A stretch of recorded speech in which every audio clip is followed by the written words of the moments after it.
1933, the Civilian Conservation Corps provided unemployment or employment to young people. CCC. I'm going to go faster now. CCC is important to this region. There are still old CCC camps out in the wilderness. They provided roads, shelter belts, shelters. If any of you guys have ever been to Old Mill State Park? That shelter there was built by the CCC. It put young men, 18 to 25 years old, to work, and their money usually went back home to their families. Okay? So there were people who worked in CCC camps all over northern Minnesota, all over the Rocky Mountains. Mr. Geiser? Yep. What happened to child labor during the Great Depression? Did it increase maybe because of like the cheap work? A little bit, but no, because everyone was losing jobs. Yeah. But yeah, for a while, kids and women were hired because they were cheaper. For a while. Okay. 1935 WPA placed unemployed on the federal payroll. Now I always mix up the Works Progress Administration and the there was an earlier form of relief that has the same acronym, PWA, Public Works Administration. I would never expect you to know the difference between the two. They both built public buildings. We normally take a field trip on this day, but we don't have time. And actually I don't think we can get there. Our field trip was to that corner of the school. When you walk in that part of the school, there is a placard on the wall. When you walk in those doors, it's right here, and it says Lincoln High School, John W. Carmody, head of the WPA, the Works Progress Administration, under Franklin D. Roosevelt, constructed this building in 1939. That building, are we in the 57? No, I'm in the 57. In the 39 wing of the school is a New Deal program. How many of you knew that? Some of you? Okay. There are other ones in town as well. The Oakley School was one as well.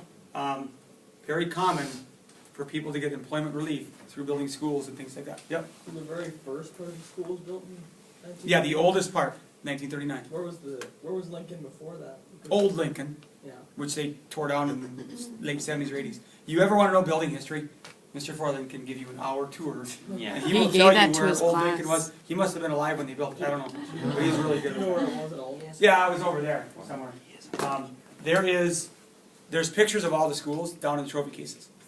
Underneath the state, you know where the state champions are down there? Right underneath them or right there. All the old schools are there. And Old Lincoln was an old square schoolhouse. So they tore that down, I think, in the late 70s, early 80s. Okay, programs are never sufficiently funded, so you're never quite putting enough people to work. And again, Roosevelt and his New Deal programs never did fully solve the Depression. They helped, but they didn't solve, or they didn't fix it. End it. Okay, Roosevelt then reform, 1933-34, focus on immediate problems. 35, shift to permanent economic reform, become a broker state where the government is a broker for business. One of the essay questions I always ask my regular classes is, how did FDR and the New Deal programs help stop another depression from occurring? And that would be these reforms. Okay? All right, challenges. FDR had some challenges. You need to know these people. Father Coughlin, advocating nationalizing banks, anti-Semitism. What's Semitism? Jewish. Anti-Jewish. Anti-Jewish was common worldwide. And I'll get more into that in World War II. I don't want to spend time talking about it now, but make sure when we get into World War II I explain that whole 1,000-year process. Francis Townsend called for $200 per month pensions to all those over 60 if they spent it within the month. Very interesting idea. Go ahead.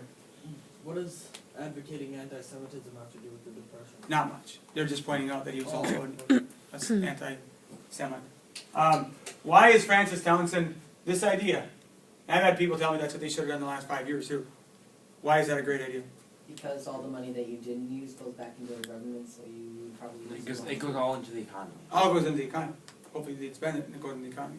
Didn't they try to do that a couple years ago? I know there was talk of it. I don't know if they actually Didn't they give everyone who had kids like $300 or something? Yeah, but they didn't say you had to spend it. Oh. Maybe they should have. Then Huey Long and the Share the Wealth clubs call for redistribution of wealth by seizing private fortunes. That is straight up socialism revolution. Okay? Huey Long was the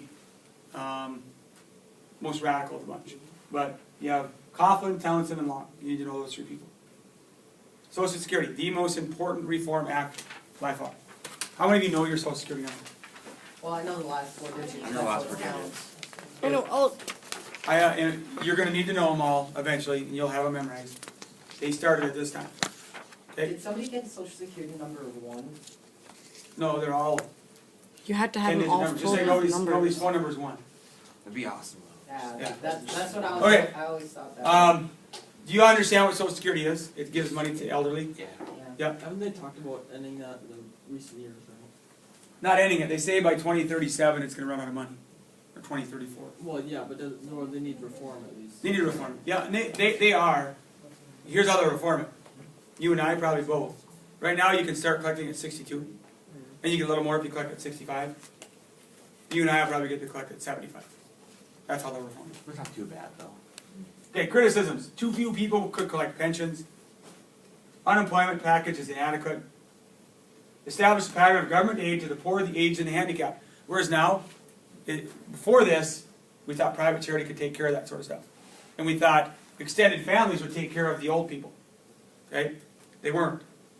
So government now needs to step in, and they do take care of that. That's now what's been added to Social Security, Medicare and Medicaid. Yep. Do you think something that's also not helping but like hindering our debt, like making it go even farther down, is that all the baby boomers are now starting to collect their Social Security? Very much so. It's only going to get worse. See, baby boomers were first born in 1946, which would make them how old? Somewhere between the 60s and 70s. Well, 67 at the oldest. So 67, now the baby boomers, 1946, they say to 1964. So that would make them from 49 to 67. So yeah. So they've had 5 years to collect next so 10, far. 15 years. Yeah, so So that's. it's going to get worse. Yeah. Is that something? But now we're not as in bad a shape as Europe.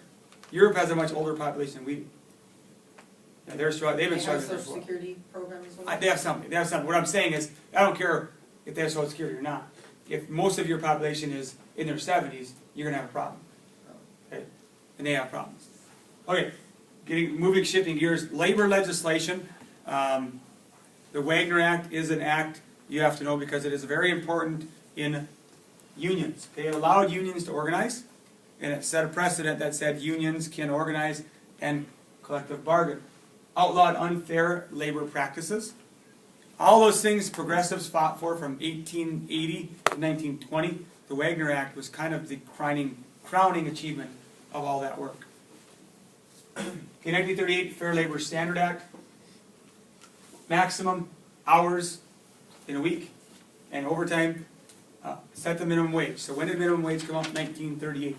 Okay, minimum wage has risen a ton. I was, let's see, it's been about 1992. I got $3.35 an hour. Okay, now maybe 91. Inflation. $3.35 an hour. What's the minimum wage now? 75. $7.75? 25. But all there's different states have different. Yeah, and they're set different. Yeah. And like waitresses don't make minimum wage. What now? Waitresses don't make minimum wage. Which I think is crazy. They gotta change that. Waitresses don't have to make minimum wage because of the Their tips. tips, yeah. Okay, which is why they always say, and I'm getting way off track here. If you go to a restaurant, 10%, 15% of the bill. I disagree with that. If I go to a cafe that only charges me $5 for my meal, I'm gonna tip 25%. If I go to the Ritz where it's $50 a meal, I'm gonna tip 5%. Why do they deserve way more money than that waitress in a local cafe who's busting her butt just as bad? So, don't base it on percent. Base it on the meal. That's what I think. Where do you work at? I work at Fishers. Yeah. I only make like $6.12 an hour. So. Right. And then Now you cover it with tips, but you could make way more if they gave you that extra $1 an hour, Yeah, which is crazy. So doesn't Obama want to raise it tonight? they can do that. Why though? Because that's under law, because they factor in you're all going to get $2 an hour in tips. Yeah. Minimum.